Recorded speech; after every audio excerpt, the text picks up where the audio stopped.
Okay, hi, my name is Katie. And I'm Stephanie. And we're from the Reading with Magic podcast, and we are very, very, very excited to be here with a panel of these amazing, talented authors. And yeah, we're just gonna start. So what we're gonna do, because we only have 2 mics, I would like to start off with just handing the mic down and everyone introduce themselves, tell us a little snippet, like your genre, who you are, like just your elevator pitch. Hi, I'm Ken Priore. I'm an author of dark literature, and I'm currently writing a series of cinematic dark fantasy horrors. So I love to know, do you have any quirky habits in your writing routine? Same question? Same question. Okay. I'm not sure about quirky. I start my day. I immediately drink way too much coffee, eat my breakfast, and then I grab a handful of chocolate, and I eat that with my coffee because I find that it helps with creativity. And I start writing. Love that. So I have a favorite question that I ask all the time, and it's, what advice would you give to aspiring authors to get going?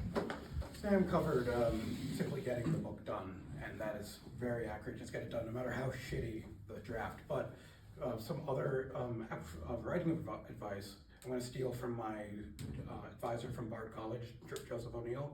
He told me, if you can win the trust of the reader in the beginning of the story, afterwards you can get away with anything. So keep it grounded, keep it real, and once you have their trust, the story could be as outlandish as you want it to be.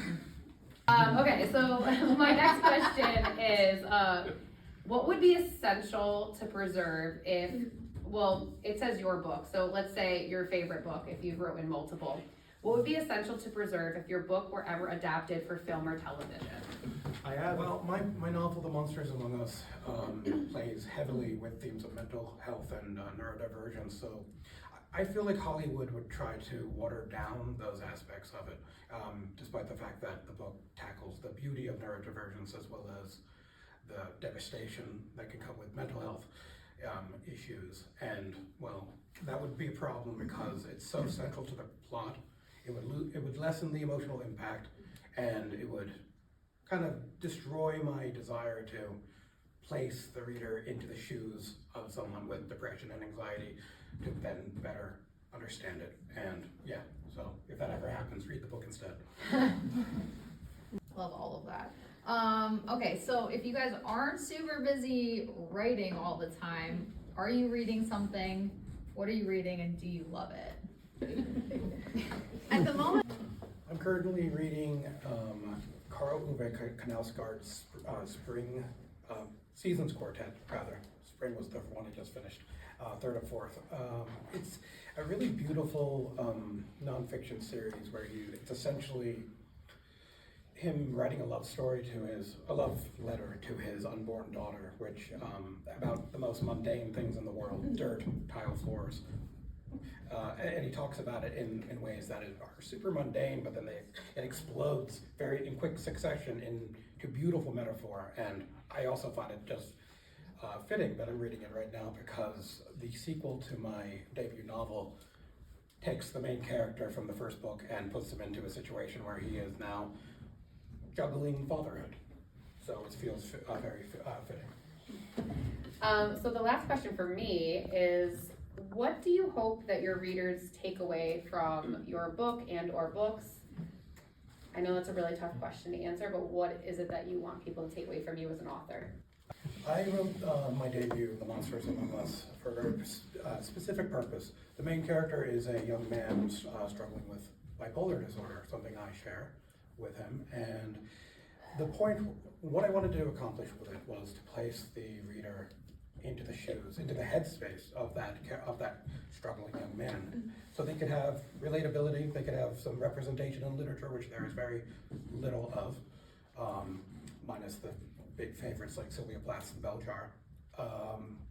And I also wanted to make people who don't understand life with neurodivergence, I want them to understand. But ultimately, the story is about this character finding out that his whole upbringing was a facade, And he breaks through that illusion broken in pieces, and he has to learn how to piece the semblance of his life back together, and even perhaps transmute his pain into strength. And I want readers to understand and learn that that is indeed possible, even with something like bipolar depression, anxiety, what have you.